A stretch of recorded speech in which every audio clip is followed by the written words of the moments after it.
the fuck? I was hoping you'd have more like color picks. You're more Drucker pick. Like, what are you gaslighting me with that one or something? All will be revealed. Well, it's Podrzebie, the comic book nerdcast that dares to ask, what? Me worry? I'm your idiot, Kyle Bridget, and with me, your co-idiot. Halt. Let me enter in your honor. Exhibit A. I almost said Exhibit 1. An Instagram direct message chat that I had with Kyle Bridget. Me. I'll be ready in 15 minutes. Kyle. Okay. I'm not super prepared. Do those sound like the words of an idiot? I think not. Well, the difference is when I say I'm not super prepared, I mean I'm only slightly more prepared than you've ever been in your life for this. So what I'm thinking is that, yeah, that sounds like an idiot when I say it. Well, we'll let the jury decide. What jury? Of my peers. Your peer. You're going to find a whole jury of co-idiots? I'd never let that fly. No! Anyway, who the fuck are you? Patty McInerney. Oh, come on. Say it like you mean it. Patty McInerney. All right. Well, we've got a big show for you today, the season finale. So we better be moving along. All right. Welcome to the Tasteful News Department. You know, Patrick, it's our season finale. The season's over already. This is it. Episode 24. This was a 24 episode season. We mentioned last week we're going to take the next episode. We're going to take that off. So in 2 weeks, there won't be an episode. 2 weeks after that, we're still taking that episode off, but we're going to be doing a live, super special Podrzebie episode on our YouTube channel. Yes. And that's going to be on Tuesday, March 19th at 7 p.m. Central Time. And then we'll release that as an audio episode as well. But I'm telling you, folks, you're going to want to tune in for this one because we're going to be a couple of lewd dudes oogling nudes. Mad nudes. That is, longtime idiots might remember that I have an ongoing and on-growing list of instances of nudity in Mad, which is a perfectly normal thing to have, I might mention. There's nothing weird there. It's normal. So it's really sort of plumped up to some girthy proportions. Woo! I don't know how many are there, but it's a text document, single-spaced. Each line is just an issue with the page number and the name of the article. It's 12 points. I think I have a page and a half of them. So there's probably like 60 examples on that list. Well, I'll try to pick the best ones. Yeah, okay, so I didn't know, like I've been contributing to this list. You have? Unaware that I would be roped into it in such a formal way. How is it formal? Because we're going to be doing an episode on it? Yeah, that's why. Because now I'm going to be like publicly you and officially. Fucking liar. You knew that was the plan all along. No, I didn't. No, I did not. You did. We've talked about this before, going back to the pre-Podrzebie days. Dude, review the meeting minutes because this is brand new news to me. Well, yeah, I just told you now that we're going to do this, but we were going to do an episode on it all along. Did you tell me this like when I had a fever? Is that what you were? Whatever episode you brought it up, because you're the one who like loves to bring up, you know, this creep over here. He has a list of all these nude appearances in Mad. You brought that up on the show in one of the early episodes. And even then I said, we'll do an episode on it someday. So guess what? Someday has come around. My chickens have come to roost. We're going to do it live stream on the air. Get your textbook ready because you might not want Sally, who sits behind you, to know that we're looking at Mad Nudes on March 19th, 7 p.m. Central Time, and it'll come out on the regular time not that when the next episode will come out, but when the following episode will come out. And yeah, so hopefully we won't get shut down by YouTube. Specifically, you're not allowed to isolate scenes of sex and nudity for like titillation purposes. We're going to be doing it for artistic and critical purposes. So I think it should be fine. Yeah. And that's all the news in the buff. If she's not a peach, that's no disgrace. In the dark, you'll never even notice her face. Maybe you can't land her on the old veranda, then you can't land her at all. Welcome now to That's All She Mon-Wrote Department. Before we get into today's episode of Monroe and, I came across this entry on Bill Wray's old ass blog, and it's pertaining to Monroe. So I wanted to look at it really quick. It's actually really cool. I'll put the link in the show description, but it is a comparison of the first installment of Monroe, sort of the original pencils, and then the final artwork. And they're very different, right? There's a lot of edits. Yeah. And then he's got a paragraph here, which I thought might be worth looking at because it actually kind of sheds some light onto Monroe. So the first thing he says, that so many changes were made, he redrew it entirely. I really didn't want to do Mom as clean cut as the editors wanted. So over the years, I slowly evolved her back to this version. And if you look, you can see that actually. It's like the original version that's in the first panel is basically the mom, you know, she's kind of like skanky and drinking and smoking. Curvaceous. And we noticed that when we looked at the very first issue, she looked like 1950s TV mom. Yeah. Well, you know what's interesting is as I'm looking through, so he has like these pencils, the first series, compared with the final cut. Overall, in many ways, not just like the mother, but other background characters look a lot more like later Monroe characters. Just sort of like the sleaziness of it. Yeah, and I get the impression that they wanted him to kind of cutesy it up a bit, you know, and make it less dirty. Once it was proven, then maybe they could go back that way. But here's something else he says. Monroe got fixed up for the better and evolved more later. I loved that he got real-time older until they stopped the aging in his teens. So actually for this first year or so of Monroe, or maybe 2 years or whatever, he's actually aging in real time. So like a year of Monroe is a year of his life. All right. That's really cool. Yeah. Yeah. And he says, Tony and I were looking forward to him as a young man. So apparently the original concept was to keep aging him. But once they reached a teen, they just kind of stayed there.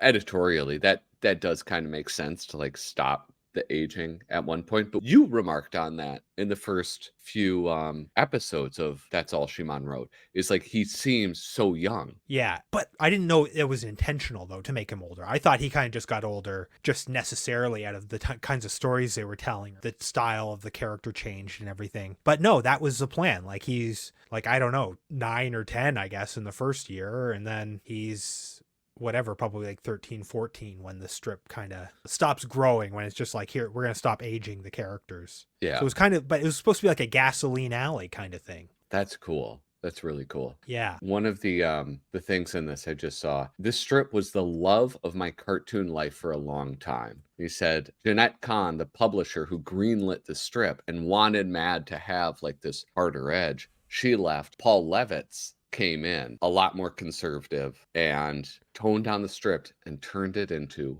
a job. That's so sad. So he must have kept going for a few years after that, but then he was just not into it. Yeah. But yeah, I thought this was very interesting. It sort of shed some light on how the strip evolved. And, you know, because we've been reading this and I've just been kind of thinking like, oh, it just changed over time. But then it's neat to see that they had kind of a plan to do this. Yeah. I really want to dig into this blog he had. Yeah. I think it goes up to 2014. And he's on Facebook and gives some interesting information on there. He's a good guy to follow on Facebook.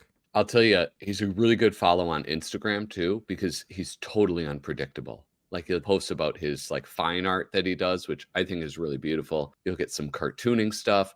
Then you'll get like shit out of totally left field. And it's cool. It's an exciting follow. Well, let's dig into this episode here of Monroe and the divorce.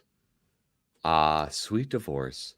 The time in every child's life to learn that Aunt Sherry isn't really Dad's sister, and Mom isn't really spending those weekends in the National Guard. So this is Monroe and the Divorce from Mad number 361, September 1997, written by Antony Barbieri and Bill Wray. My sister-in-law was telling me the story about how when she was a teenager, her father, whenever he would date somebody, would introduce his children to these women he was dating and say, "This is an old family friend." And she was like, "I've been in this family for 16 years. I've never met this person." Yeah, and why are you banging your family friend? All right. So anyway, that's, Aunt Sherry reminded me of that. So reading this, it actually came flooding back to me very vividly. I definitely read this one when it was new. I was probably about a year into the switch into heavy metal, and I was more selective in the issues of Mad that I read. But I probably picked this up at the time because it has a Monopoly cover, and I was really into the game of Monopoly around that time. Really? Yeah, not really playing it so much. I mean, I played it on like Super Nintendo still, but just like Monopoly boards. Every school project I ever had, I would just make a Monopoly board for it. Well, that's cute. Also, I'm into like just games and like iconography and like playing cards and things like that. And I think Monopoly was kind of an entry point for me into those sort of things. I understand that. Yeah. Also, my parents divorced when I was like 7. And so I think this one probably resonated with me a little bit more because I can really relate.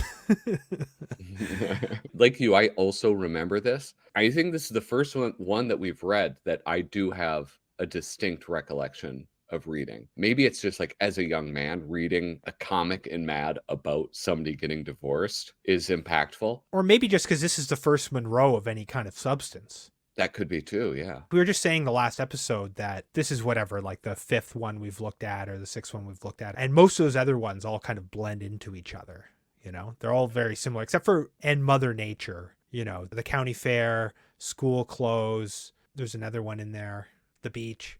Those are all very similar to each other. Yeah, it's just Monroe getting embarrassed and then humiliated. Whereas this tells an actual story and we have character development. Yeah, and Monroe sort of goes through like the stages of grief or something almost. Not quite those, but he has an emotional arc over the course of this episode, which is nice. So it's Monroe and his mom. They're sitting there. Monroe's looking kind of like dopey and like he's not got a care in the world. Yeah. Which is really nice. Like it's a really good panel for Monroe because he doesn't usually look like that. He's never just like, I'm having a good day. And he's like, "Mom, I'm getting hungry. Can we eat?" And she says, "No, when your father gets home, he's going to see how he made his little boy wait to eat." He says, "But you're the one making me wait," which is correct. That's right. And she's like pouring a drink. Oh, yeah. She's got the heater going. She's pouring the drink. And 2 little details I love is like the cellulite on the bottom of her thighs and then the hair on her legs. Like she hasn't been shaving her legs. She's letting herself go. She's pretty miserable looking in this. She's stewing in her own anger. She looks tired. She's been stewing for a while. Yeah. And it really shows on her posture and all the little details in her face. She says, "That's right. Blame me. Just like your father always blames me for everything. Take your dinner and eat in your room if you hate your mother so much." He just says, "Thanks, Mom." Again, like just like this little cheery, dopey smile on his face. Yeah, he's like, "Oh, good. I get to eat." Like, this is all normal for him, right? Like, he doesn't know there's anything wrong. Yeah. And then dear old dad comes home with his golf clubs.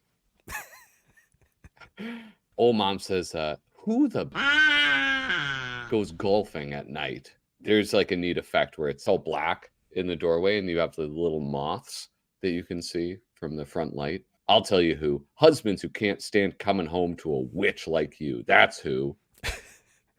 Monroe's just like, "Any more cream spinach, Mom?" Totally oblivious to this dysfunction. Yeah. She says, "Monroe, sit down. We don't want you to get upset, but..." And they're like, "I guess it's time." You can see it like on their faces. They're like, ugh. Almost like they were hoping he would figure it out himself, Yeah. They're sitting on the Davenport in the living room. He's on the floor and Dad goes, "Son, it looks like your mother and I aren't going to make it." He says, "Huh? You're not coming to my field hockey game?" And the dad just explodes at him. Field hockey? What? No, you idiot. We're getting a divorce. And he doesn't take it very well, Monroe. He's like, a divorce? Oh no, was it me? I could be better. And his dad just says, I doubt it, kiddo. You're about as good as you're going to get. I think I may have heard that as a kid. That's right. Abuse your son too. And she's just like sobbing on the couch. And he says, all right, all right. No, it's not your fault. It's just that, you know how it is. The fire went out. It's like, he's pretty cold and emotionless about this whole thing. Yeah. Real matter of fact. This is like the most we've really seen of his dad is these last few panels, really.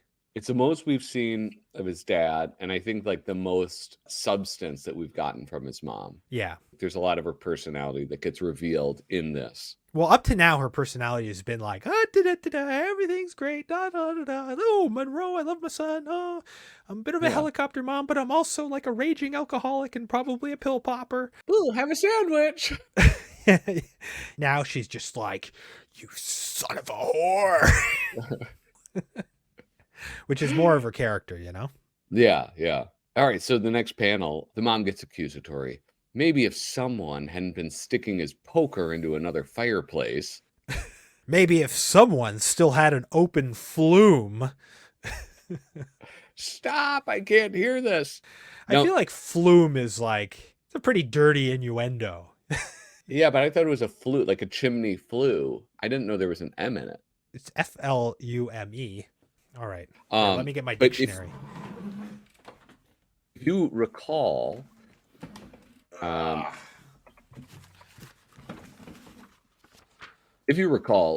we did the fast forward to the holiday episode, right?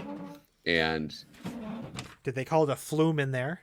No, but there was a lot of chimney double entendre in there too. Dude, it's a flue. True, it's a chimney flue. Yeah, so FLUE. Well, no, there is a flume, but a flume is like has to do with water, not with chimneys. Oh, well, there you go. Thank you. I gotta say, I'm flummoxed. I must have just read it there and assumed that Barbieri got it right. Yeah, well, he's an idiot.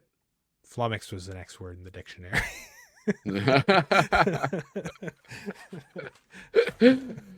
Take a couple of chicken fats off for that. Yeah. Look, you upset the boy. I upset the boy. Monroe's just running out. Yeah, he scampers out into the yard. And this, I guess, gender non-conforming person in the backyard says, "What's up, Monroe?" You think this person's gender non-conforming? Yeah, I can't tell what they are. I just assumed it was a dude. They're ambidextrous. What is it called? Ambivalent. It's ambicurious. No. It's like where you, like, you know what? Androgynous. That's what I meant. Ambidextrous is when you could use both hands to write. Yeah.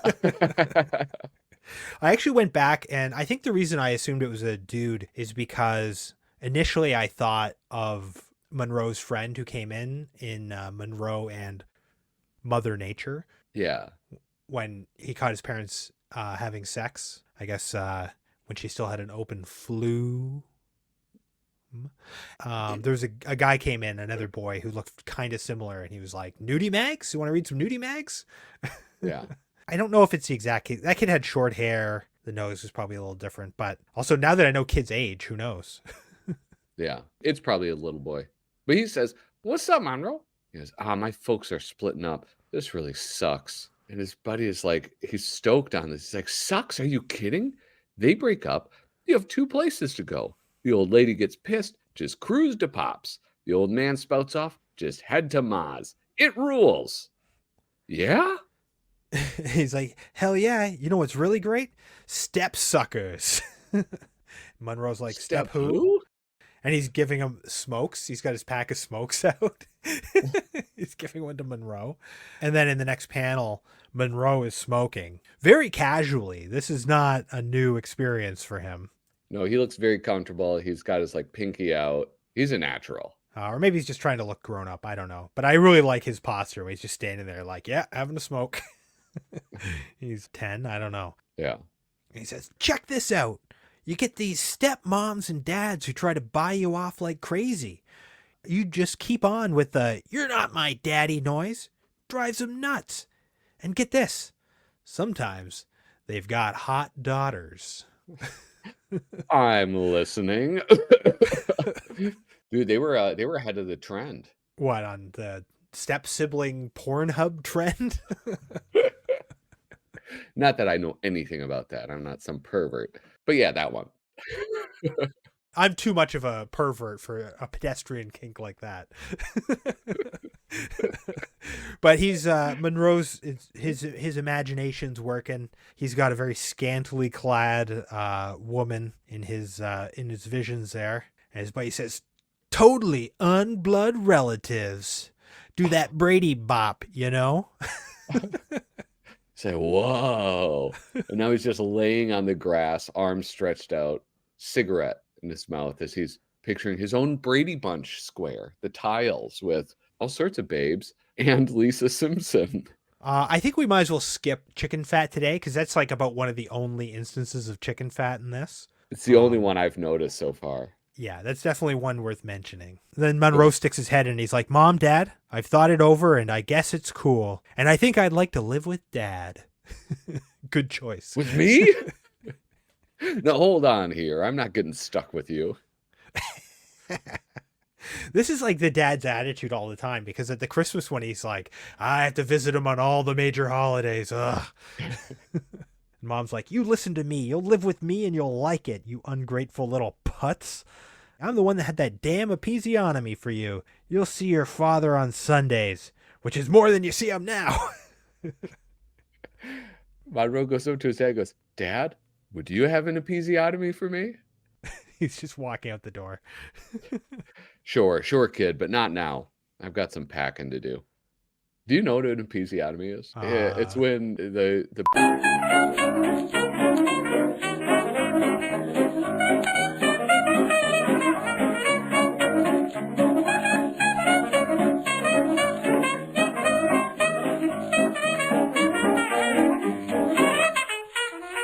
Got a long way to Tipperary.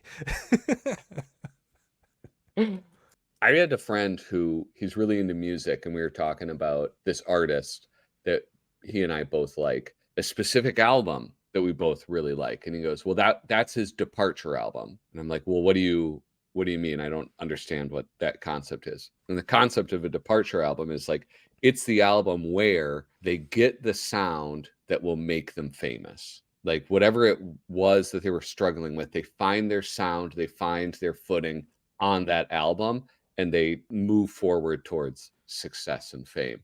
And I feel like this strip that we just read, that's the departure strip. That's where everything sort of comes together for the first time. And we have all three of them really interacting. We were close with the nature calls. Or what was that called? Mother Sounds Nature. of Nature. Mother Nature. But this was... Monroe and Mother Nature.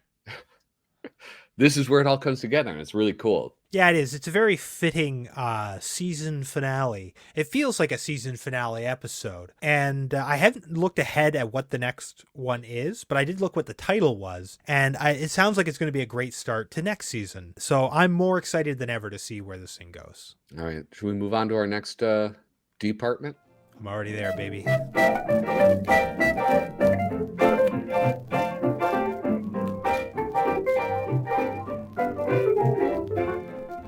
Found your little pussy last night.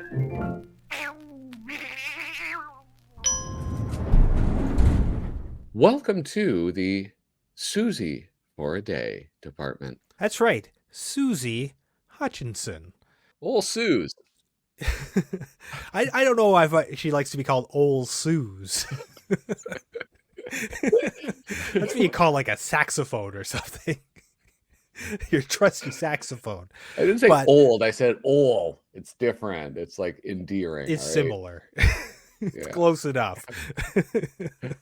Anyway, through a weird twist of fate, she's become the art director for 4 years or so now. And, you know, if you hadn't read Mad since they stopped carrying my comic, Humor While You Wait. You know, a lot of people stopped reading around that time. I'm not saying there's any connection there, but I've heard there's a connection there. Anyway, Mad's basically gone to a basically an all reprint format. And so what we're doing today, and this is a Patreon episode for our number one idiot, Ed Beals. So let's give Ed a hand. Eddie B. Hold on. Some people might still be clapping. Okay. And so we're going to be curating our own issue of Mad. And basically his suggestion was like a fantasy Mad book, you know, like fantasy football or something, that we'd come up with some rules for it. Yeah. And I sort of arrived on doing an issue of the magazine because it just kind of makes sense because there's a format already right there and it's not too many pages. And if you want to become a patron, a patron of our Patreon and our patronic ways, you can sign up at Patreon patreon.com/flipping through Podrzebie. Jesus. This asshole's on autopilot. Patreon.com/Podrzebie. You sign up there. We have one level. It's a $2 tier, the idiot tier, and you can suggest a topic. And every so many episodes, we're going to do a Patreon topic. Plus, there'll be extra content there as well. So this is our first Patreon episode, and we're curating an issue of Mad. What's the current issue of Mad? 35, I think. I was trying to look it up. I was trying to find a pirated copy. Why don't you just look at your issue? Why don't you just look at your issue? It's right on the cover, right? Yeah, I don't have it. Okay, I don't have the latest issue because Taylor Swift, dude. She stole your issue. Yeah, all the Swifties are buying them up. That my comic shop, they didn't get the Swift one. That's not like a political stand by your. No, they didn't receive it. They ordered it, but they never received it. It's like they sold out, probably. You think? Yeah, probably. Mad finally sold out. Yeah, they're part of the Illuminati.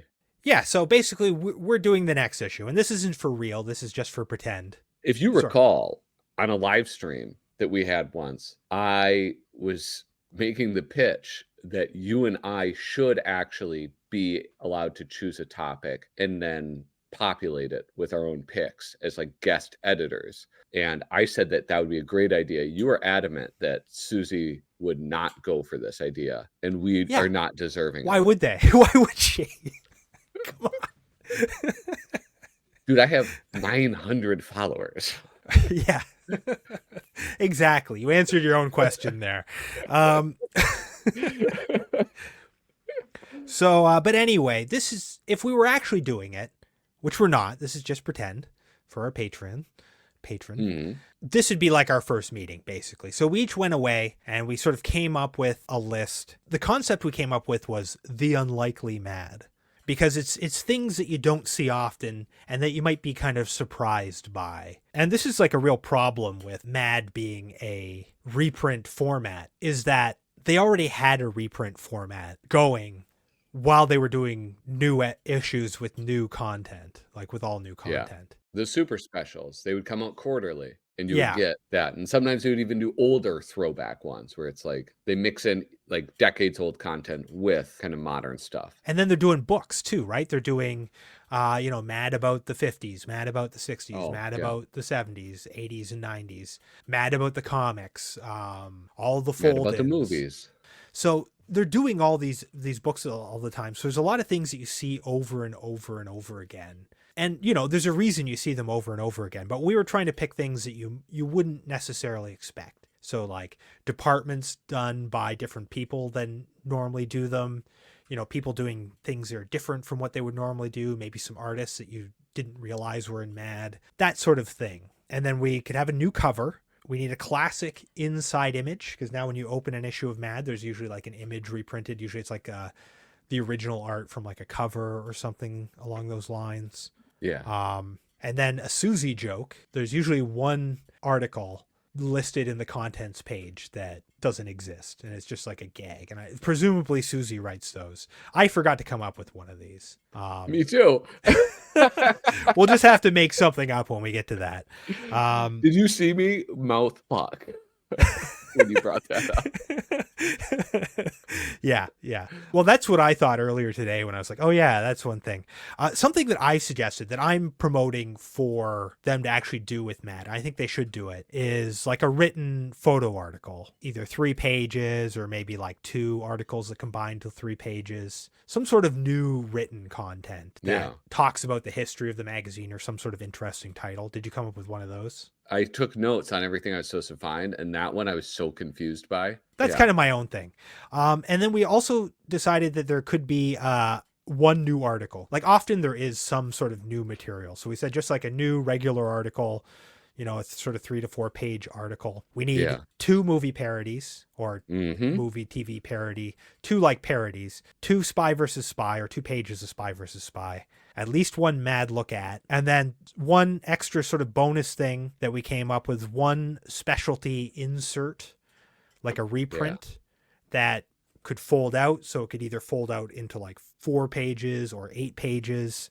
And it could be like a poster or an iron-on or something that they've done in the past, or like a new sort of thing that uses past art. And then we need a fold in, but I assume just Johnny Sampson would take care of that. Yeah. Because they have a new fold in. So they have a new front cover and a new inside back cover. And then sometimes a few pages inside. And then also we couldn't overlap with the recent issues. Yeah, which I don't think was very hard at all. No, I mean, there's a few things I had to think back, like, have we seen this in recent years or recent year or so? I guess it's been a while now, eh? It's probably been like it has 3 been. years. Yeah. The thing is they stopped accepting submissions, but they had a backlog. And then they did this weird thing where they did these specialty issues where it'd be like the Al Jaffe issue. And then it would be sort of like, by the way, there will be no more Al Jaffe. And then like the Sergio Aragonés issue. By the way, we're done with this. And then they did the Spy versus Spy issue. And then they're like, Peter Cooper, you're out of here. Yeah.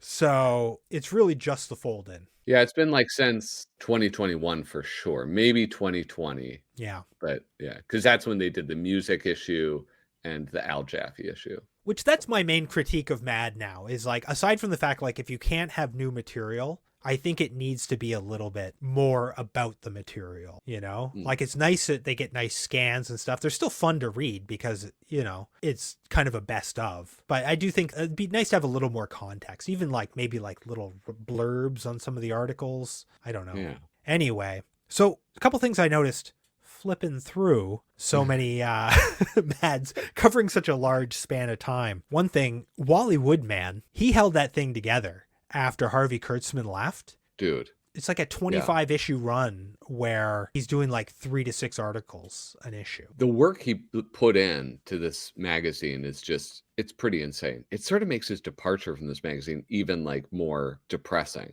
It feels like one of those situations where it's like he trained his replacements almost. Like, I mean, not really. I mean, he literally did in some cases, but like it does kind of feel a bit like that, where Harvey Kurtzman leaves, all of a sudden it goes from being like 1 or 2 Wood articles to 6 sometimes. And these other people are sort of coming in. So you've got like Mort Drucker's coming in, George Woodbridge is coming in. I don't know who else is coming in around that time. Oh, Don Martin, which, man, he is not very funny in like so many of those old Don Martins. I hate to say it, but there's just so many where it's like that sort of weird early Don Martin. Well, when was Duck writing for him? I think not till much later. I don't know when. I assume Duck started like the 70s, I would guess. All right. He didn't start really drawing much until the 80s. Yeah. Those early ones, I don't know. Maybe it's just you had to be there. It hasn't aged well. There's also some other weird things that I noticed. Like, there's like celebrities like just writing for Mad more. Yeah, like who is it? Like Ray and Steve, and then some guy who's like a fucking saxophone player. Orson Bean too. Orson Bean, yeah. We're just like, yeah, I'm surprised they didn't have like, guest writer fucking Spike Jones, you know. Well, here's the thing is like Harvey Kurtzman, he was just writing it all. So it's like you had to make a new book on the backs of all these new writers when Really, people loved Harvey Kurtzman. For my birthday, my wife got me the Criterion Crumb documentary, Oh, which I've seen the documentary many, many times, but yeah. it has like commentaries and stuff. And one of the commentaries is with Roger Ebert. There's some footage of like Crumb and other underground guys, and Harvey Kurtzman's there. And Zwigoff points it out right away. Roger Ebert says, "Yeah, I've got all my Help magazines." And it's just Oh, like wow. he was a name commodity. People know who he Yeah. was, and they were recording that in like the 90s. He's just like, "Oh yeah, Help magazine," and other people are like, "Oh yeah, Mad magazine, whatever." He was just everywhere. That's cool. I didn't realize that. He's a big deal. So you had built this audience on Harvey Kurtzman, basically. And so now Yeah. it's like, okay, now you need big names. And so I think Yeah. that's kind of what they were going for there. Anyway, I thought that was interesting. I considered pulling one of those. One of the hard things, though, is that sometimes things, they're not reprinted for a good reason. That's true. So you don't want to pick something that's just not reprinted, because sometimes that shit sucks. It's not Well, like sometimes it's not forgotten. funny. It's It's yeah. not funny to begin with. Other times it's not funny anymore for some reason. Could Yeah. be political correctness or something, but it could also be just it's so obscure. Like, what the hell is this thing? Why was this the thing that people were talking about for a little bit in the mid 60s, Dude, like skin diving. I swear to God, there's like 30 articles about scuba diving and skin diving in Mad Magazine. or like hi-fi radios or something. Yeah. Or what's the other one? Spiro Agnew. Boy, they're really socking it to that Spiro Agnew guy again. He must work there or something. I actually almost tried to pick one just for that reason that had Spiro Agnew, but once we got into it, I had so much and I had to whittle it down. It was just like, because initially you're like, I want to have a Will Elder, I want to have a Jack Davis, I want to have this, that, and this. Wow, 50 pages fill up pretty quick. Yeah. Okay, so for the cover. So for my cover idea, I wanted an artist that didn't do a lot of covers. In fact, I don't know that this artist did any covers for Mad Magazine, but I love his caricature style. He's done 2 of them. Okay. I looked it up. Yeah, he said 2, but it's been a while. Yeah. Herman Mejia. I absolutely love his style, especially when he's painting. Like he has this really cool caricature style and watercolor he does them in, and it's just absolutely beautiful. And so I want him, because we haven't had a Mad cover with Joe Biden on it. We've had every other president in history. So I want a Joe Biden cover painted by Herman Mejia. I picture, Alfred E. Newman as like a lady who is who's being like fondled and smelled by Joe Biden. The porn music is going to be like just fading in here. Yeah. Oh yeah. Yeah, I think that he could do such a good one, especially like the wrinkly faces, because the way he paints faces, they have so much texture and depth to them. Yeah. So like getting like a wrinkly old politician would be beautiful. Yeah. Well, here's the thing. You talk very highly about Herman Mejia. I often hear you talk about him. You named one of your daughters Herman. It's, I know how much reverence you have for him, and I think it's deserved. My concern is that I think your gag is a little ripe. Biden is fine, but if you want something contemporary, it's like Biden being a touchy creep. It's like that was a few years ago. I mean, obviously it continues to be relevant, but I feel like it's kind of faded out of the zeitgeist.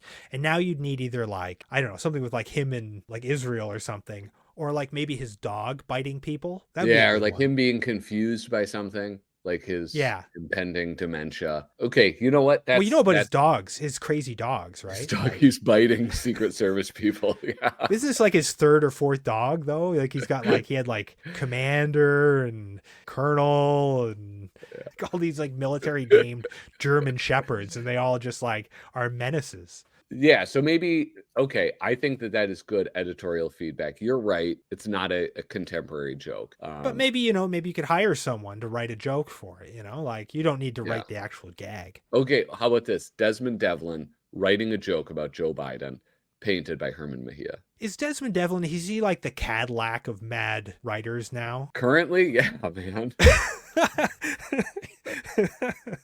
It just seems like he's the go-to guy. I have him too. So here's what I got. This is very unlikely. Yeah. I want Bill Morrison, Oh. Is artist or writer? artist. Okay. Get Desmond Devlin to write it. Oh. And I want something along the lines depicting corporate head of DC. You know, like something that's like in the DC corporate structure, however far they can go. Yes. You know, get Alfred E. Newman in there. That's my pick. That would be the unlikely one that I would choose. I like that. That would be very cool and very unlikely. Okay, so inside cover. On the inside, they usually have some art. I was just going to say some busy cover from Tales Calculated to Drive You Mad, like number 5 or something. That's with like the detective at the desk, and there's like the sexy lady leaning across the desk and all the creeps in it. But any of those busy ones, just to see the original art. But I like yours. What was yours exactly? I didn't actually find it. You described it. Wait, what did I do? What did I write? What the hell? Drive? Do you want me to tell you what you wrote? Yeah, what did I write? You said one of the suicide gags, one of the mad subscription suicide gags. They always say, why kill yourself? Yeah, don't kill yourself, or why kill yourself just because you missed the last issue of Mad. And I forget who did it. I think it was like a Bob Clark one, where it's this man dressed in this big cat suit, and he's going into a store. It's like in the middle of the night, and presumably they're Joe Biden's dogs or guard dogs of some type. They look like these vicious attack dogs, and he's about to walk right in dressed as a cat.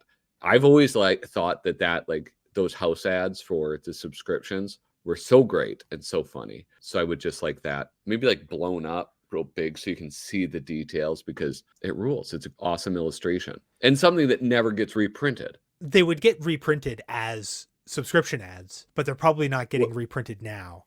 So you'd see the same ones over and over again. The one I always think of is, I think it was a Jack Davis one, and it's like the hillbilly, and he's got his neck stretched out under the arm of like a train crossing, and the train crossing arm has an axe tied to it.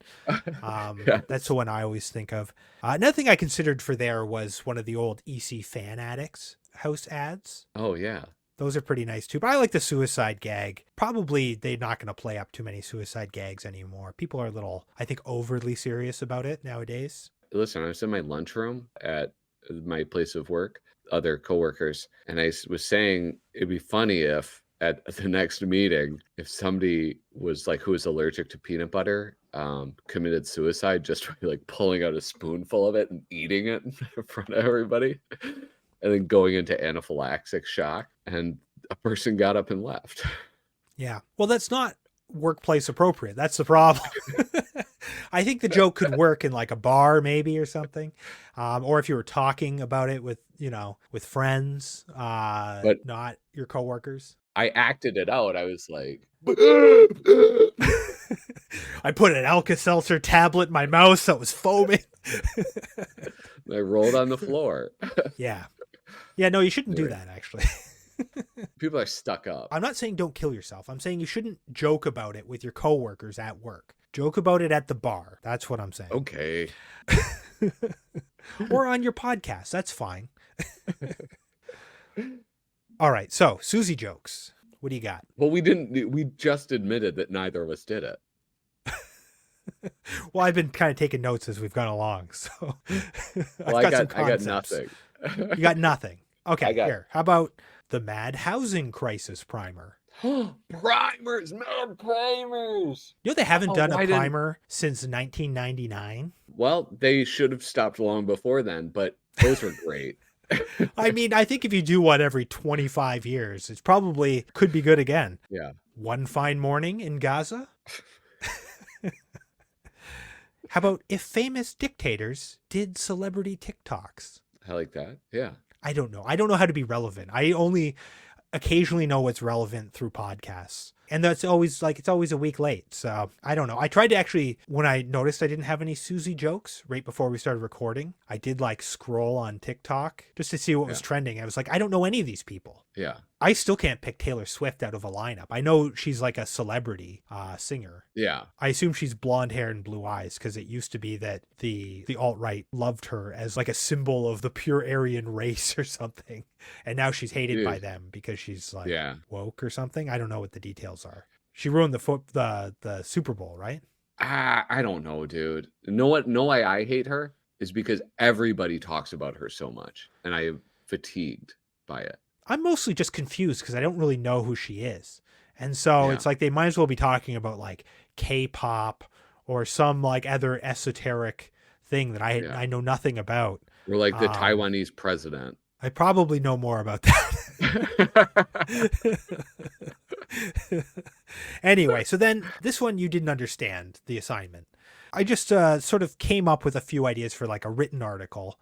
So here's just some topics. And I think the last one would be the one that would fit into our issue with the way the theme's going so far. Yeah. Mad knockoffs. Oh, yeah. Wouldn't that be fun? You get a nice 3-4 page article, you know, talking about like different Mad knockoffs that came out along the way. Maybe you get someone like a Mark Arnold in there, someone like that, you know, someone who writes about these sort of things, and then have nice pictures or something. That would be cool. Maybe even somehow, maybe because it's DC, they probably own half of the comics anyway. They probably could reprint some of that stuff. They probably own some of that stuff now. You know? Well, yeah, they certainly own Plop. They did like an insert of Plop, I think, in one of the issues I'm in. Oh. Not too long into the Bill Morrison sort of rebrand or whatever you want to call it. Yeah. So that was one. Here's another one. Talk about the time National Lampoon did the Mad knockoff. I bet a lot of people haven't heard of that or are fond of that. That could be fun. Yeah. Maybe you could get some interesting stories. Like now that Mad doesn't really employ anybody, maybe some people might be more willing to talk about like different artists' reactions. You know, maybe we could hear what Proeus thought. Yeah. What is that? Called him a worm? No, they called him like a fucking... It was a worm. It was like, yeah, it was Spanish for worm. And I thought it was Spanish like for like someone who's like a communist turncoat or whatever, like not a real revolutionary. Yes, that's like the meaning of it, but like literally it was like something worm. Gusanos. Like, was it the Gusano? Gusanos, yeah. Fuck all and it Gusanos. Was written in Morse code. Spanish. That could be a great article. You know, we did an episode on that. It's one of our most popular episodes. How about this one? Flip the Bird. Just write about Flip the Bird? That's good for a 2-page article with lots of pictures, you know? Or like you could do like an ongoing series of like that Mad iconography. Like Arthur the avocado plant and the story behind that, how it was like probably a weed plant. Yeah. And get some people to like talk about it, you know, like in an interview or something. I think that would be cool. How about the Mad offices in caricature in the magazine? Oh, yeah. You know, because, you know, your favorite guy, Dave Berg, he would have Gaines and Feldstein and all those guys within the comic. They had like stand-ins within the world of like Kaputnik and the lighter side of. Oh, so like appearances of Mad staff in Mad magazine. When you're reading older Mads, if there's a fat guy eating food frantically, it's a 50-50 shot. It's going to be, it's going to be William Gaines, you know? Yeah. People like, they love throwing each other in there as like Easter eggs. So I thought that would be a good one. And then here's what I think, this is what we should go with for the issue. The Joy of Killing Oneself, a short history of suicide humor in Mad. I love that. So I thought maybe then for the back page, I included a particular suicide color page. I thought maybe that could be the back page. That's beautiful. Then we kind of we have that article in the middle, more or less. It kind of sandwiches the whole thing. It's like a nice, tasty hot dog. Okay, what do we got next? Okay, yeah, new article. So we could actually have a new article. Someone gets paid. All right. My new article is, and this is like a regular feature in Mad Magazine. Many artists would do it, many writers would do it, but it was a Mad peek behind the scenes. And sometimes it would be like different panels. Sometimes it was like a cutaway of a building, multi-stories. Other times it was like a kind of 3/4 view down at the building with like the roof off, and you'd see the doorways. And mine would be, neither of those would be more akin to a Wimmelbilder. It's a Wimmel Builder illustration, a mad peek that behind the scenes of something that is contemporary, something that is very popular, both positively and negatively. The Podrzebie offices. The Joe Rogan experience. That's pretty good. Yeah. Yeah. And it would be drawn by Kyle Bridget. Nice. I like your thought there. Maybe I can have us like in a closet somewhere. Yeah. And listen, it's not just me just being nice, because you are able to draw that. You love that style of art. That's all I ever wanted to do with my life, is just draw busy pictures. Yes. And so I also think that, like, one, it fits you perfectly. Second off is that I think like Joe Rogan has so many things around him that you could build in all sorts of stuff, like have like Elon Musk there, have Alex Jones there. You'd be out. I think it'd be nice to have like a writer though on something like that. I think. Yes. It would be, I'd write it with help from Tessman Devlin.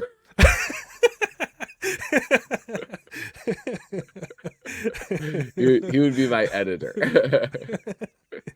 Well, I like that one, but so I tried to come up with one. The thing I was sort of batting around was like R. Sikoriak doing classic literature using MAD. Yeah. Do you know R. Sikoriak?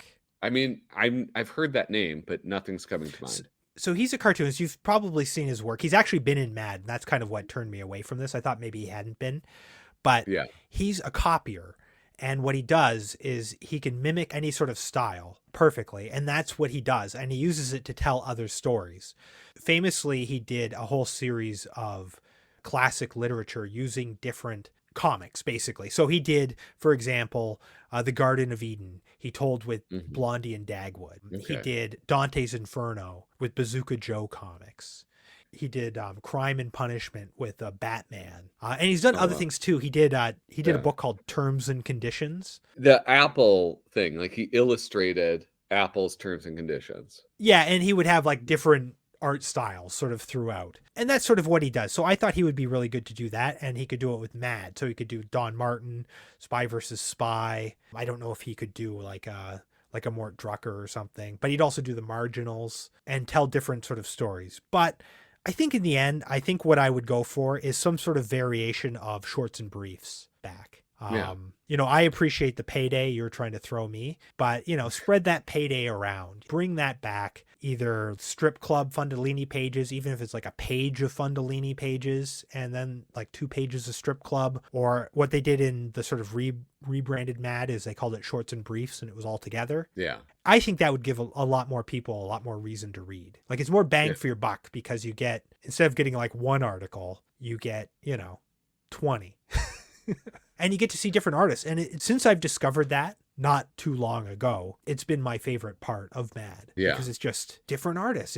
It's totally different, and different things can happen, and it's nice. And lots of people are getting paydays. So I like that. All right. Well, I'll consider it for the next issue.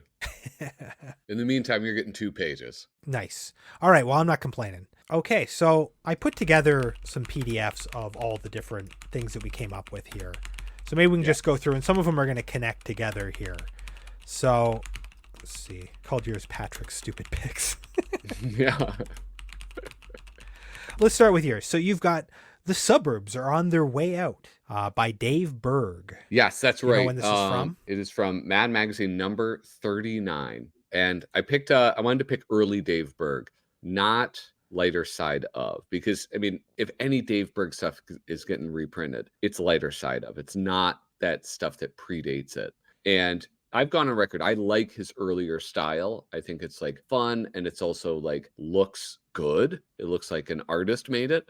It looks like Severin made it, or like an early Woodbridge, or like or Orlando. Sort of, that's how you this is your backhanded compliment that you give him, is that you say it's just forgettable, it's bland, it's not. Listen, one of the best things an artist can have, like one of the highest achievements of an artist, is when you look at something and you say, this is a Dave Berg. Not when you're a different artist and people think you're Dave Berg. That's an insult.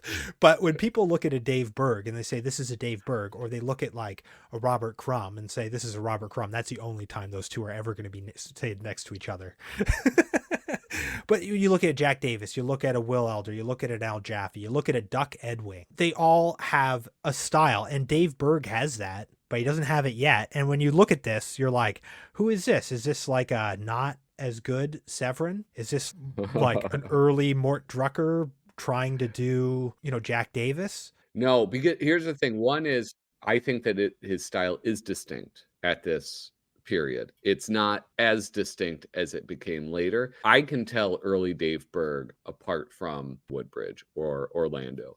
No, you put this in a cracked in the middle of a cracked, and when they had different names on them, right? Because Severin had 2 or 3 different names he'd signed in cracked, and the other one would be Bill Ward. He had a few different names. Okay, but you're constantly kissing Severin's ass. And now you're like... Because Severin is Severin.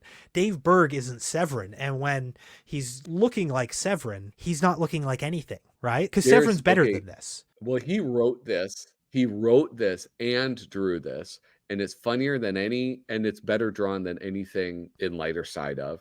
He does this thing early on where he plays around with like architecture and drawing houses and furniture. And that's somewhat on display at the end of this gag, where rather than like a high-rise apartment, he's created a high-rise with just different outdoor levels with houses and yards on each one. And I like it. And I like Dave Berg, and I'm not going to hide it anymore. I mean, I prefer the Lighter Side. I feel like I've seen this recently. No. Wasn't there a recent Dave Berg non-Lighter Side of thing? No, I don't know. Not that I recall. All right. Well, we better move along here. So, what else do we have? You have Miracle Fabrics. Yes. No, Miracle Fabrics, you actually... Yeah, you didn't... you left one out. I do have that page. I know what you're talking about. I think it's actually 3 pages, isn't it? No, it's 4 pages altogether. There's a butt. I'm sure I downloaded that page because you sent me a shot of it where it's like a pair of stretch pants. It sort of grows with the woman. By the end, it's like she's just wearing like fishnet pantyhose or something. One of the things that made this hard is like I wanted to pick people that I like, so it's like I ended up picking. I get Dave Berg, I get Herman Mejia, and of course, so I picked Bob Clark too because I love the characters that he creates. This one in particular. The first half of it is really of the era of Mad, where it's just like kind of a weird, boring beginning, setting up the punchline, which is on the next page, where all of these solutions to what they presented in those first 2 pages. And that part is pretty funny. And you have things like little leggings for a baby that stretch. And so as this person's growing older and older until she reaches adulthood, and they're just stretched beyond covering anything. It was just sweet. It was cool. It's a great illustration. There were some other good gags on there too. And the layout was interesting too. The way they sort of have the fabrics going across the page and stuff. It's a really cool article. I would definitely go for this. I had picked in my backups, I think, did I put that there? Maybe not. I did have a, where is it? I did find a Clark, an early one that I thought was kind of interesting called The High School Dance. Yeah. But cool. I think yours was better. Yeah, that almost looks like, who's that guy? Krigstein. Yeah. So I think what was going on, especially early in Mad, they were obviously short on writers and they were short on artists. And so I kind of feel like artists are kind of trying out different styles and stuff, which is kind of neat to see. And like Don Martin, it's like they're like, what can we do with this guy? At first he's answering questions and he'll have like a really good one. And then it's like he'll have 3 shitty ones. And then it's like, okay, well, let's bring him over here. Let's get him doing this kind of article. Let's have this sort of thing. It took a while before they got to the One Fine Day. Yeah, yeah. Let's look at some of the parodies. So the first one I've got is Plastic Sam. From out of the pages of DC Comics comes the world's newest and greatest superhero, Plastic Man. He can spring, he can stretch, he can fly, he can bounce, he can change his shape. And he can even dance. This is a parody cool. of Plastic Man. This is from Mad number 14, August 1954, all in color. And it's Harvey Kurtzman and it's Russ Heath, Yeah. who has a very Kurtzman-esque brushy style. So they do work together really well. You could be forgiven if you thought it was just Harvey Kurtzman, Yeah. because it's all very in that sort of thick brush line. And I think this is one of like maybe only 2 or 3 appearances for Russ Heath in Mad, which probably means Harvey Kurtzman didn't really like working with him. Mm. But it is a fun parody, and I think it's unlikely, you know? It's one you don't expect. Yeah. Do you enjoy this one Yeah. particularly? Yeah. Yeah, I mean, it's not one of my favorites. I had the same problem as you where, you know, it's a situation where in the original Mad, you know, if I was going to name the artists and how I like them in terms of their art, like in terms of their drawing style, it would be Elder, Woods, Davis, Kurtzman, Severin. Did Krigstein do Heath. some? Oh, no, Yeah, Wolverton Krigstein would be up above probably Kurtzman, then Heath. Yeah. But I do think this is an Yeah. interesting one. I think he's a good pick for this is a good comic for him to do because Jack Cole, he did Plastic Man. And that is a Yeah. kind of brushy and silly, goofy illustrated comic too. I love the character of Plastic Man. And Yeah, he's probably one of my Just- favorite DC superheroes. yeah, it's so much fun. It's like, it seems like it's such a good fit for Mad too, because it's so silly. And yeah, I don't know. I was surprised by that pick, but I'm glad you did pick it. Yeah, my initial thought before I realized like how few pages there actually are in an issue, I was thinking, all right, it's got to be Plastic Sam and then a John Severin one. Yeah. Because those are the oddballs that you don't see very often reprinted. So here's what I want to know. Yeah. What the fuck is this this Mort Drucker cartoon that you've picked? All right, so this is this cartoon is Father Jowly Miseries. Now, for those of you who don't know, it's like the early 90s, late 80s, early 90s. There was a television show called The Father Dowling Mysteries, and it had the dad from Happy Days on it, and then it had this nun, and they would solve crimes. The reason I picked this is because my uncle, Ralph McInerney, When I grow up, I want to be a principal or a caterpillar. is the author he's the creator of the Father Dowling Mysteries. You know And- what? I was going to just ask. I was going to interrupt you and be like, what, was your aunt on the show or something? No, my uncle created this character, and it's so unlikely to be reprinted. I felt like this is the perfect opportunity to just do a familial plug for the late great Ralph McInerney. I don't think this one's going to make the cut. I'm sorry. It was between, can I tell you, it was between this and Mad did a parody of Up the Academy. Oh, did And- they? I didn't know that. Yeah. And so like that one is just, I mean, Mad hated that movie. They were like, this, we made a terrible mistake. Embarrassment. It's terrible. Yeah. So I thought, well, that surely will never be reprinted because they But you don't know, want that to should be remind people. reprinted with an article about Up the Academy. That would be cool. Great quotes about how much they hate it and how embarrassed they were. Yeah. Wouldn't you love to hear like a story about like, I don't know, who would be around from then, like Dick DiBartolo or someone Yeah. saying like, oh my God, I walked out of the theater or something, or like, or we had to go to the premiere or something. We weren't allowed to leave. It was terrible. You know, you want to hear those stories. That would be a great article with the parody printed Yeah. alongside it, but not in this one. Yeah. So, okay. So you didn't like this one. No, I think it's it's a ridiculous pick. You did pick another one, the Bland Witch Project, which after I saw that Yeah. first one, that's when I was like, what the fuck? What are these stupid picks? But this one, Yeah. no, actually, this is a pretty good one because this is a Bill Wray and Desmond Devlin. This is going to be the all Desmond Devlin. Shit. Yeah. And I don't know, he didn't do that many movie parodies, did he? No, he didn't. And I really wanted to get Bill Wray into the magazine, and he didn't do that much outside of Monroe. So I thought I'll just do 2 birds with 1 stone. I'll get my movie and I'll get Bill Wray. And also, it turns out this is actually kind of a cool one because it does depart from how that movie is actually presented, right? Like the movie is found footage, it's kind of first person view. And this, they're actually like sort of telling a story and you see it as third person. Yeah. Yeah, I don't know. It's kind of cool. which I don't know how you could do that in Mad. You'd have to do it as like a photo thing or something that was like touched up. I think that's the only way you could really do that, or like made to look like that somehow. Yeah, this is a fun one. I like the old witch from EC Comics at the end. Yes, dude, it's filled with awesome chicken fat. Yeah, this would be a fun one to do sometime. I actually gave a different Bill Wray one, but I think the one I included in my list meets that criteria without being a parody anyway. Yeah. And it's Walt Disney Visits His Studio Today. And I don't know if this has been reprinted a bunch. I don't believe so at all. I think this is nicer looking, and I think it's more evergreen.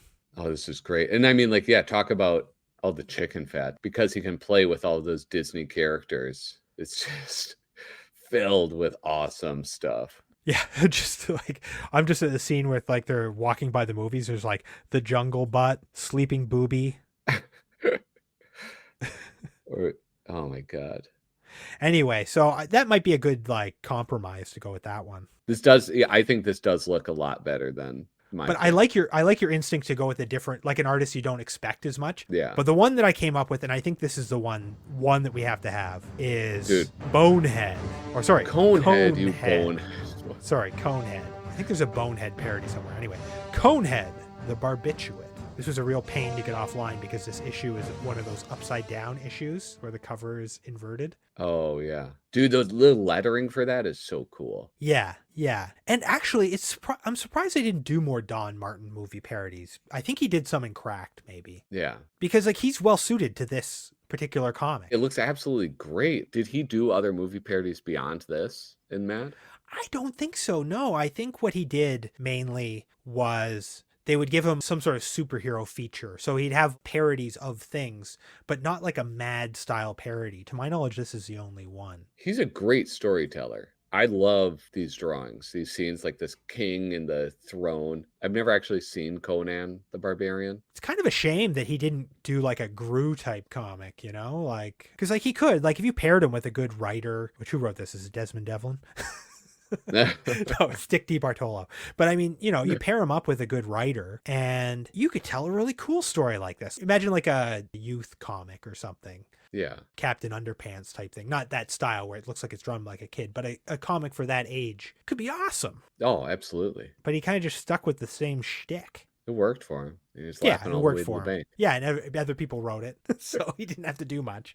But yeah, I think this really looks good. This really showcases his skill in a way that so many other comics don't. Like, I just love the wall of horses, you know, coming in the first panel. All of the details he fits in, which normally are not in a Don Martin comic, like the rope. There's like texture to the rope and the fabrics hanging up, or this like weird catapult thing that is being turned around. Like there'll be a panel in this where he's like in the gladiator hole and he's like standing on the dead body signing autographs. And there's all these characters, everyone's different, reaching in to get his autograph. It's like in a normal Don Martin cartoon, that would be a whole page. Yeah. Yes. You know, there would be like a page with 6 panels on the page before, and then there'd be this whole panel would have this detail. But here it's one panel out of like 10 or something, or 7. I do have to say, you said, and all of these people looking and getting autographs, and they all look different. I mean, they look the same. They look the same, but they look different. Like they're all different characters, right? There's, you know, there's topless lady with big hair. I guess there's 2 of those, but it's like, you know, a guy with a beard and gauntlets, and like a guy with like a goofy hairdo. And even though they all look the same, they're like Smurfs. He's got enough to each character that you know what each character is. Yeah. And something that, you know, always shocks me, how is it is Don Martin's making sexy characters? How does that work? I'm there's some titillating illustrations in this one. He does it. How does he do it? Like, there's nothing more grotesque than the Don Martin, you know, I don't like to throw around the word retarded, but everybody looks like they're retarded, basically. Like, not even like Down syndrome, like a parody of Down syndrome. Like, it feels like that's what he's going for. Yeah, know, like there's he's something really weird. Being disrespectful. You're not being disrespectful. He's being disrespectful. I don't think that's what he's doing, but there's just something about it. Like, it's so goofy. Like, these characters are so stupid looking. This style is so stupid looking, with the big chin and the hook noses and the hinging feet.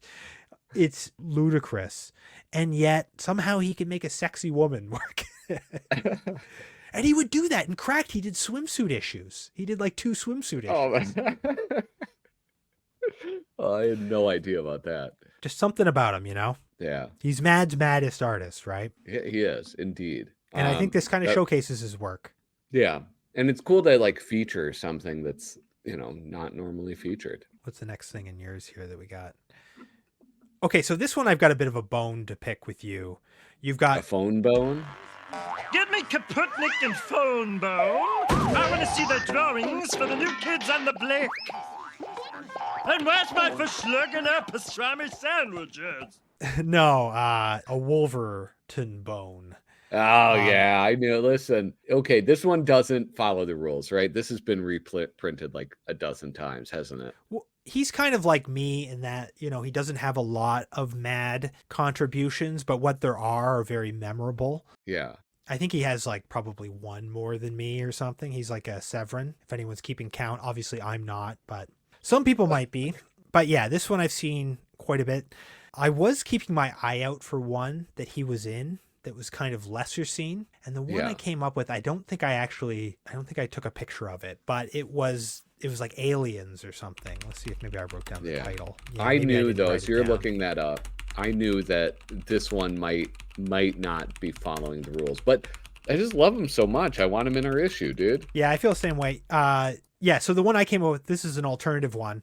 What they're saying around the solar system. And this is probably, do you know the one I'm talking about? I think, yeah, if you show it to me, I think I'll definitely remember it. I don't have it up, but it's the most boring one is why you never see it. But it's about the only one you never see because he has something like 8 or 9, probably 9 articles that he did for Mad, and they've just been forever reprinted.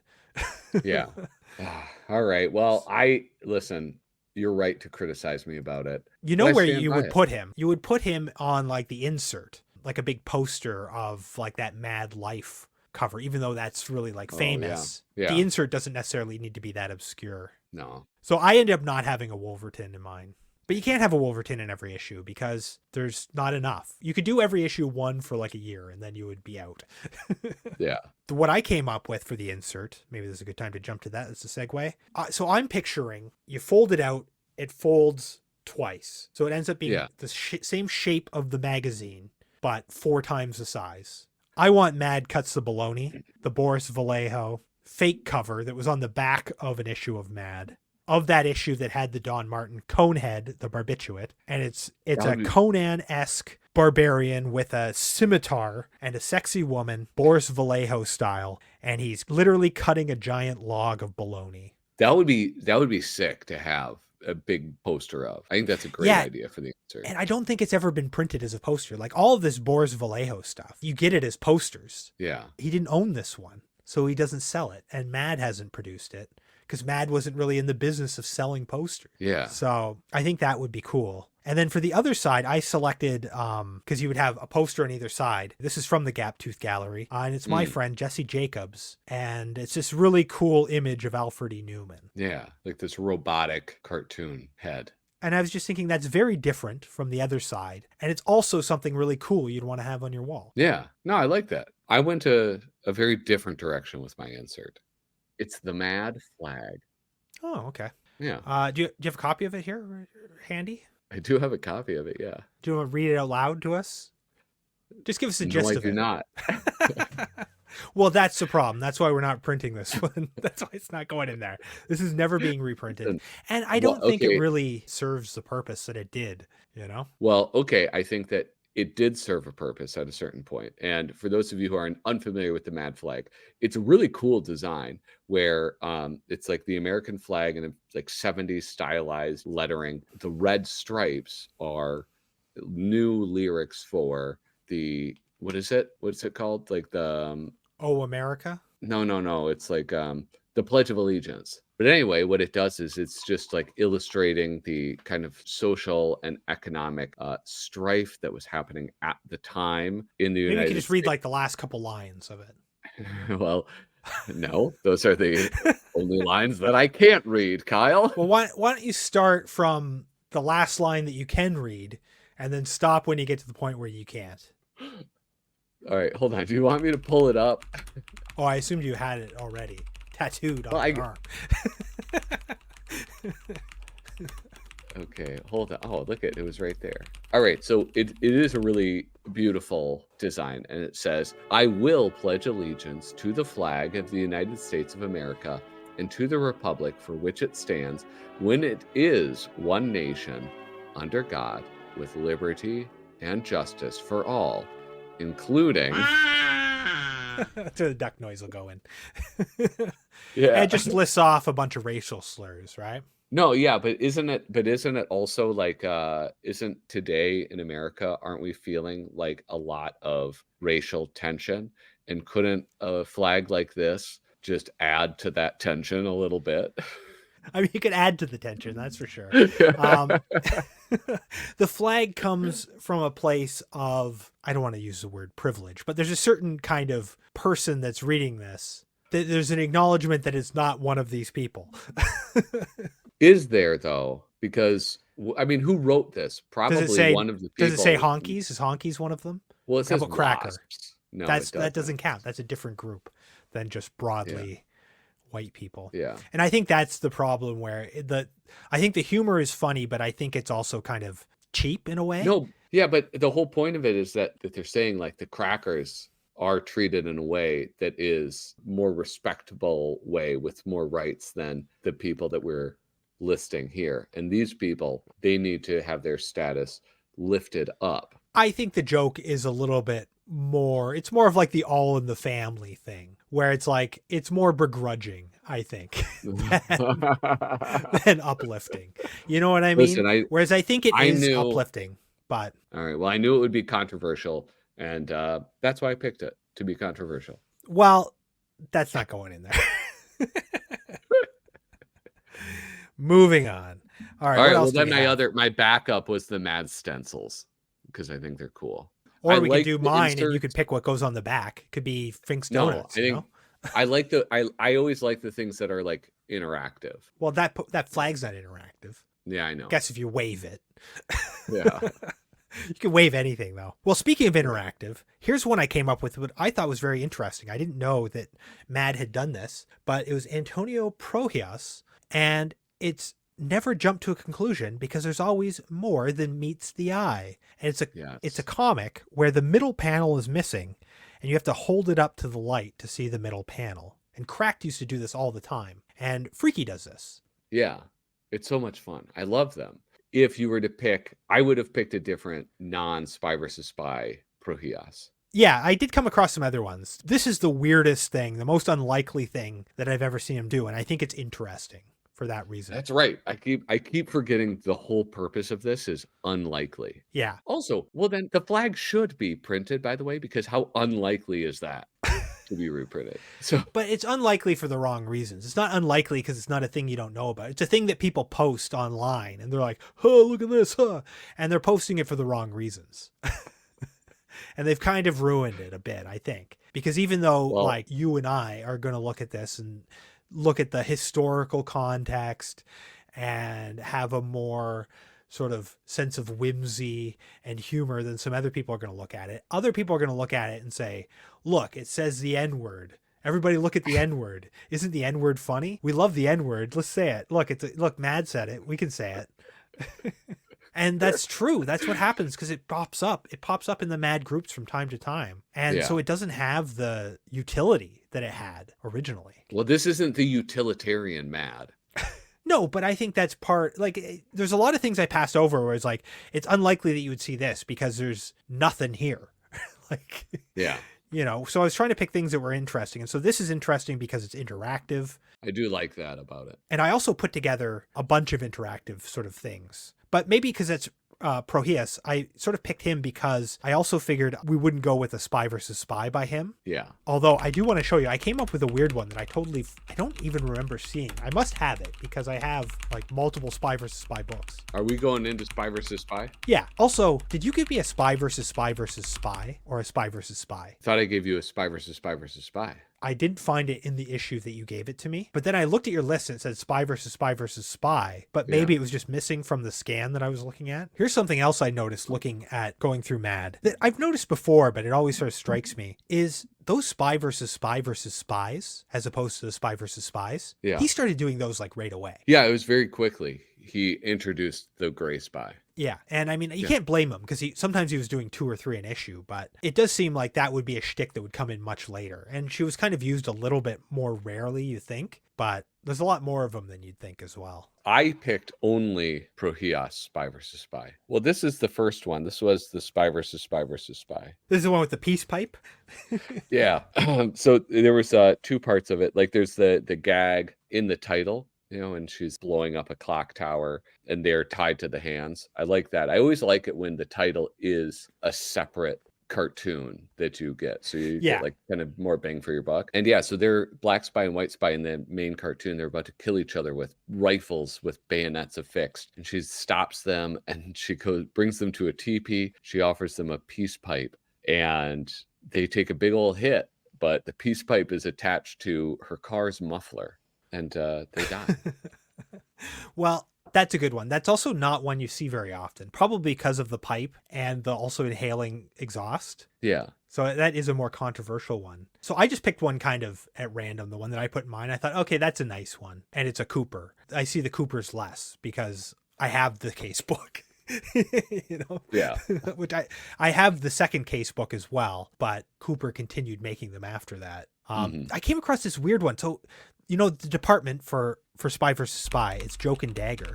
Yeah. I came across this one issue where it's Joke and Dagger Department Part 1, and this is the comic. Oh, yeah. All right. And then there's Joke and Dagger Part 2, and this is a comic. This is in the same issue. Oh.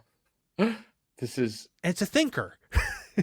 Like it's not like a lot of them you're just like, oh, okay, this does this and this spins around and this does this. But this one you kind of have to think about their motivations and stuff. It's not a very good one. But it's weird that there's 2 that connect and that it's kind of like the same girls. It's like these extra characters. Like I wonder if they have an entry on the Spy versus Spy Wikipedia. One of the things that I really enjoy about the Spy versus Spy is when they have other characters. There's like these little baby spies that showed up, I think once or twice. There's the generals, which I think are great. And then women and sometimes just like random background characters. But whenever those appear, I'm always very excited. Because Spy versus Spy is so superficial. It's like it's very much the same sort of thing. And so whenever there's anything in it that's very different, you notice. Yeah. My second Spy versus Spy that I chose was I chose it because I don't remember seeing it ever. And it's very strange because you see the white spy without a hat. And so is it the one where he's in jail? Yeah, and he gets delivered a cake and there's a file in it. With a file in it. That's the Spy versus Spy I've seen more than anyone, I swear. Oh, I've really? Seen that so many times, yeah. Oh, I've never seen that. And I think it's so weird that he's not wearing his hat. And you have these like weird little He's got a shaved head, yeah. Yeah. I mean, they'd not wear hats, but usually they had like the Fido Dido hair, right? Like kind of was wavy and up and not like super noticeable. Yeah.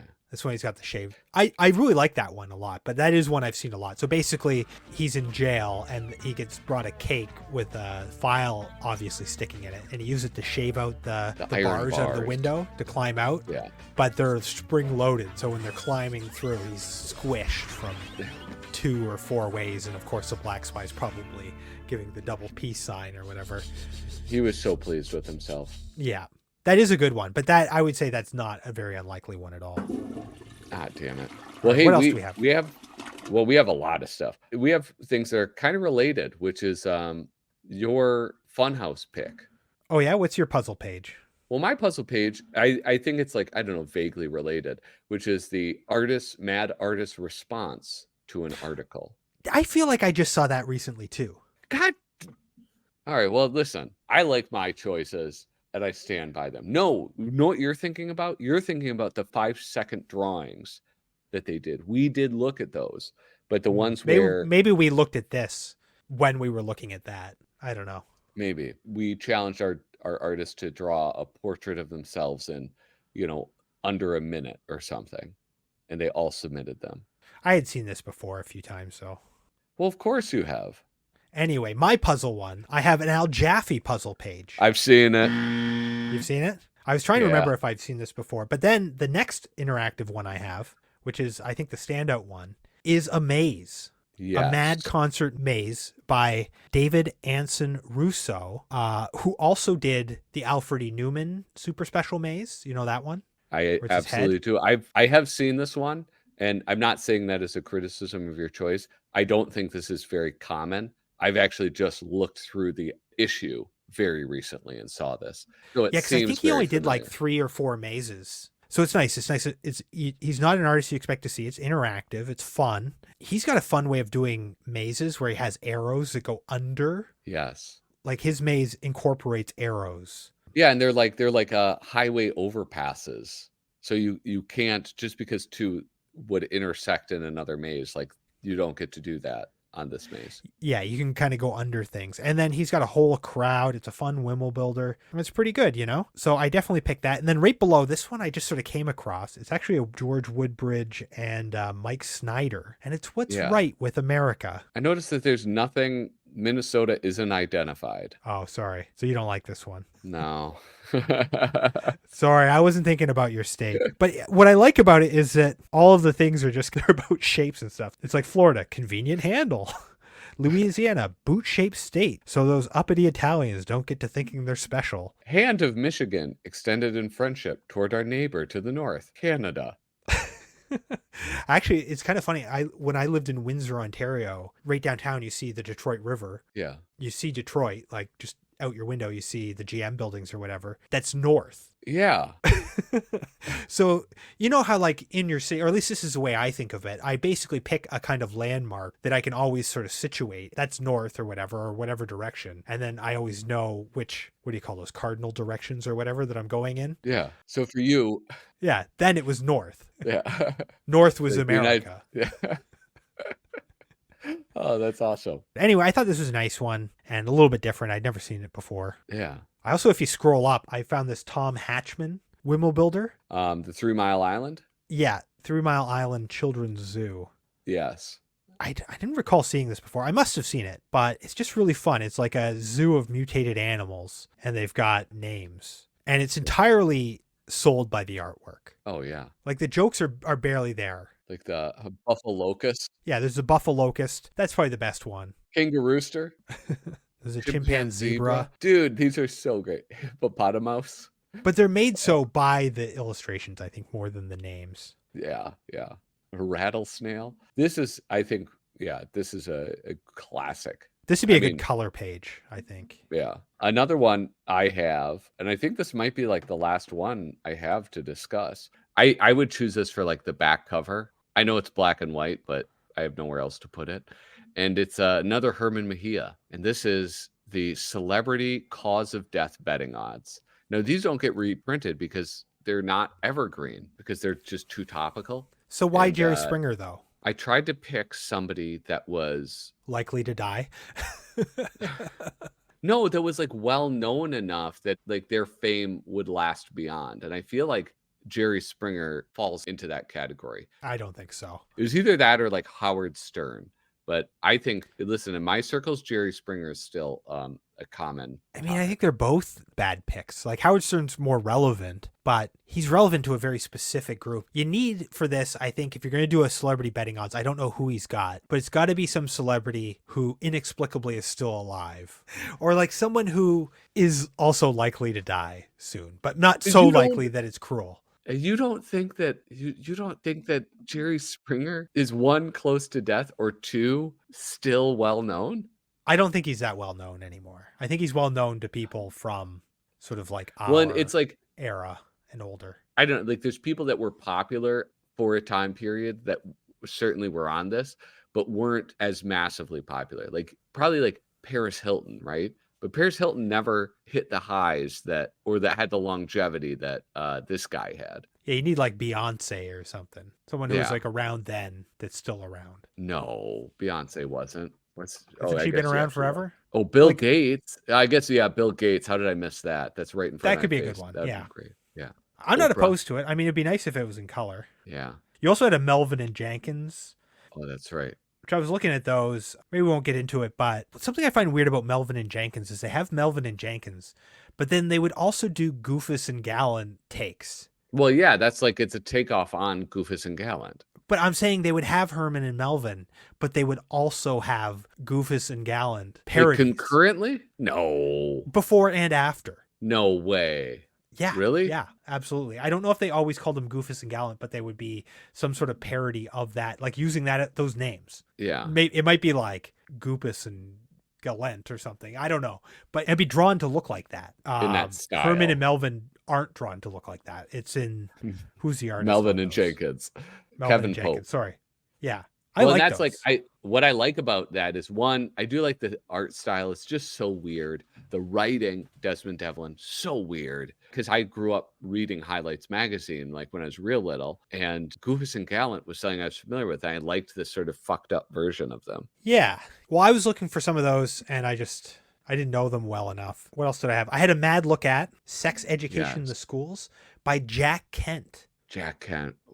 That was such a good choice, dude. This one especially is so good. Yeah, and what I love about Jack Kent, aside from the fact that he's such a nice artist to look at. His drawings are just so sweet, and yet he can be kind of dirty, like in this one. But he has like a real innocent way of drawing. And in fact, I grew up with a bunch of kids' books by him: Socks for Supper, The Wizard of Wallaby Way, Yeah. The Emperor's New Clothes. He did a whole bunch. I feel like he was known for that, and he also had a newspaper strip for a while. Oh, okay.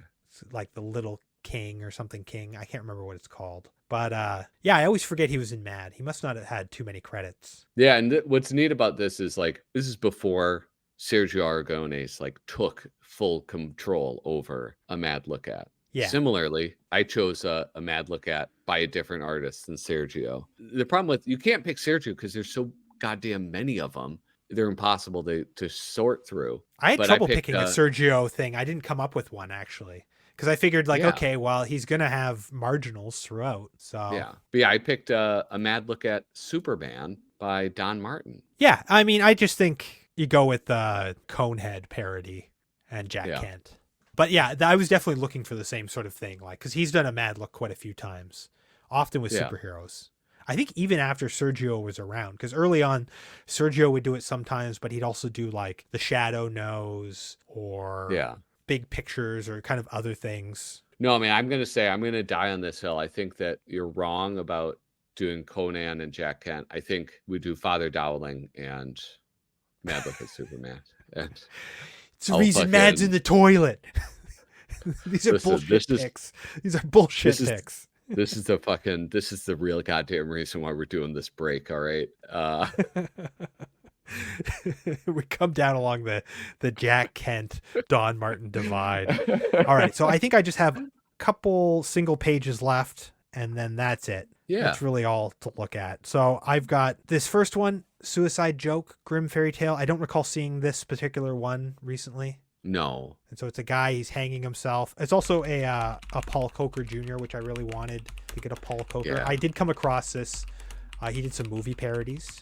Whoa. Oh, it's got Flip the Bird. He's always got Flip the Bird. Like he's like the most conspicuous user of Flip the Bird, I think. So this guy, he's hanging himself. His fairy godmother shows up. He's standing on the chair with the rope around his neck. She gives him a big treasure chest full of jewels, and he's jumping for joy.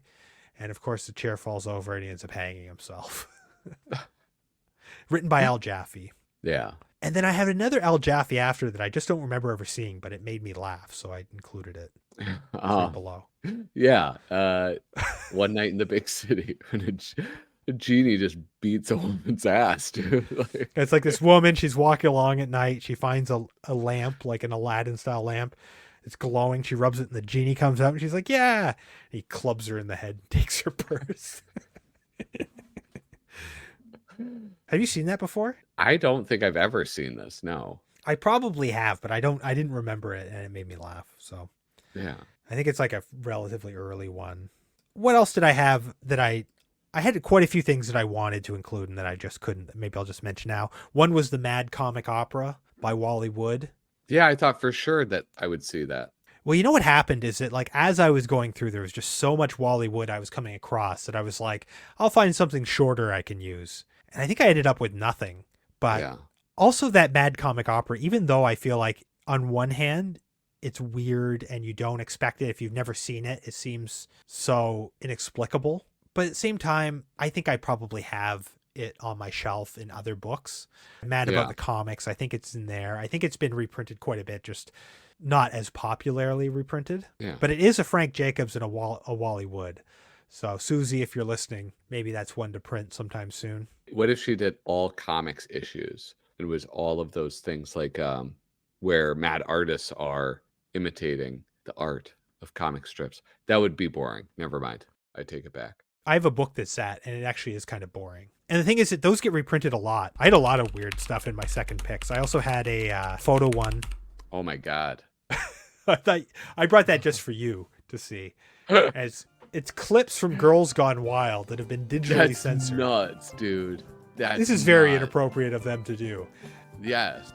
And it's bad reveals what the girls of Girls Gone Wild were thinking. Oh my goodness. Yeah, it's very problematic. Yeah. Yeah. Wasn't that guy, he was ended up in jail, right? The founder. Yeah, because I Girls think you Gone can't go videotape drunken co-eds for too long before you get one that's underage, right? Yeah. And also you're probably like a rapey douchebag. You just Yeah. But man, I did want one of those tapes when I was young, and I would see the infomercials. Actually, you know what? I did see one eventually because a video store that I used to go to actually carried it. Jumbo Video. They had a couple of them. I think it was like a best of Girls Gone Wild or something. Yeah. I got like an older boy to rent it for me when I was 17 or something. I remember watching it being like, this is not dirty enough and also very sad. Even then. Do you imagine putting together that best of? It's like basically what we're doing, but worse. I think best of is a misnomer there. It's probably like the least criminal. Yeah. That's what you're going for. So what'd you think of this? This was a Patreon episode. I enjoyed this. I thought this was a lot of fun to do. Yeah. Too long though. Too long. Way too long. We need a better Yeah. approach. This is the approach next time. Is rather than doing battling ones, we each pick a movie parody. We each pick one Spy versus Spy. Yeah, that would have been better, but I don't know. Here's the thing. If we were actually doing it, now we would take a second approach and we would kind of edit it together and like make some other choices and suggestions, and the issue would come together. Just let's send this. Make sure that we send this to Suze, and so she understands Suze? what our to old Suze.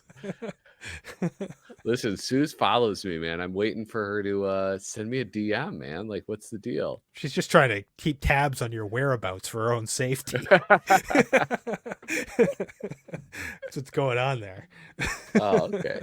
That explains a lot. In fact, now we legally have to leave this department. Like Susie, she talks like Susie, walks like Susie, oh gosh, oh gee.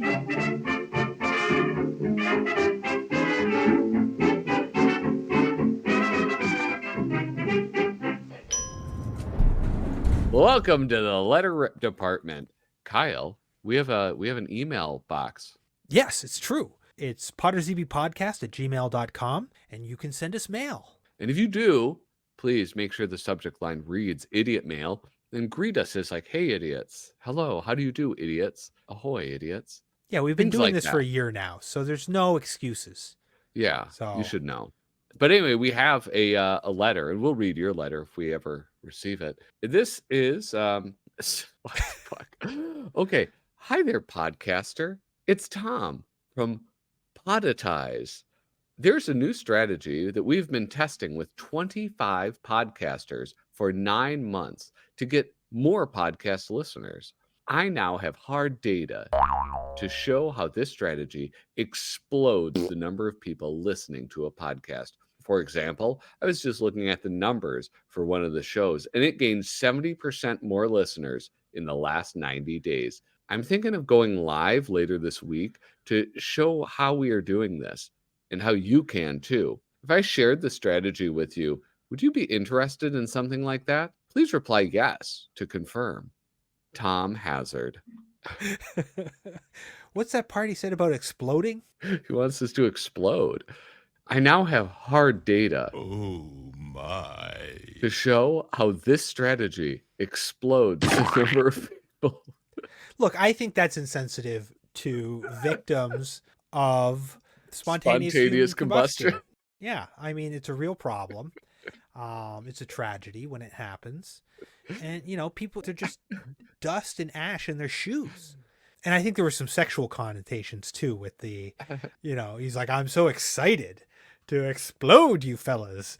You know, I think hazard is a bit of a giveaway. And I think maybe this might be some sort of a podcasters gone wild honey pot scheme. I don't know. I would say thanks, Tom. It was Tom, right? Tom Hazard, yeah. Yeah, well, thank you for your email. I'm sure you're not algorithmically generated. And fuck off, I guess. You should have called us idiots. I mean, come on. Yeah. Your tone kind of changed. I just replied yes to this email. Ah, God damn it.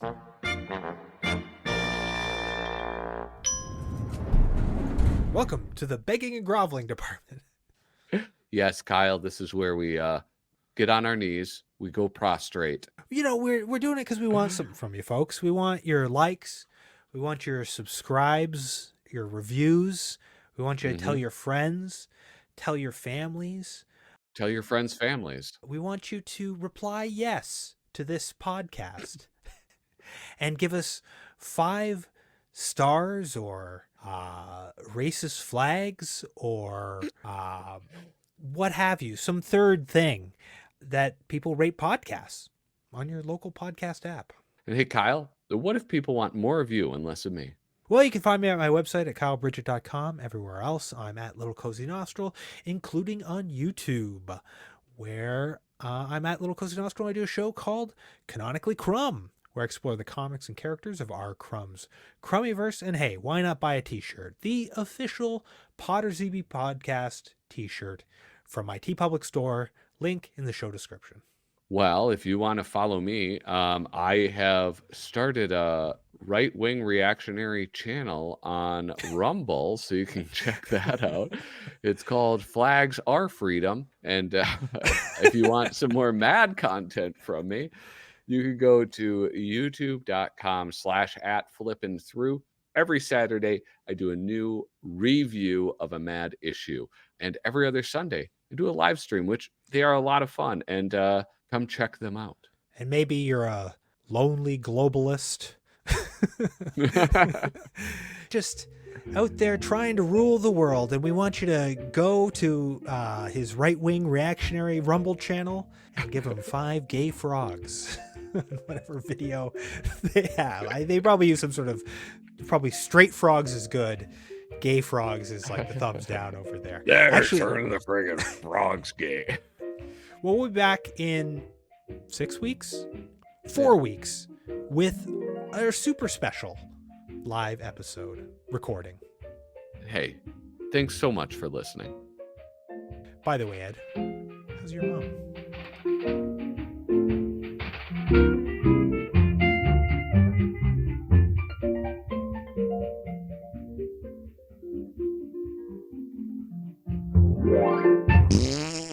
I'm taking the password away. I'm changing the password again. What? Me sorry? I really hope you didn't.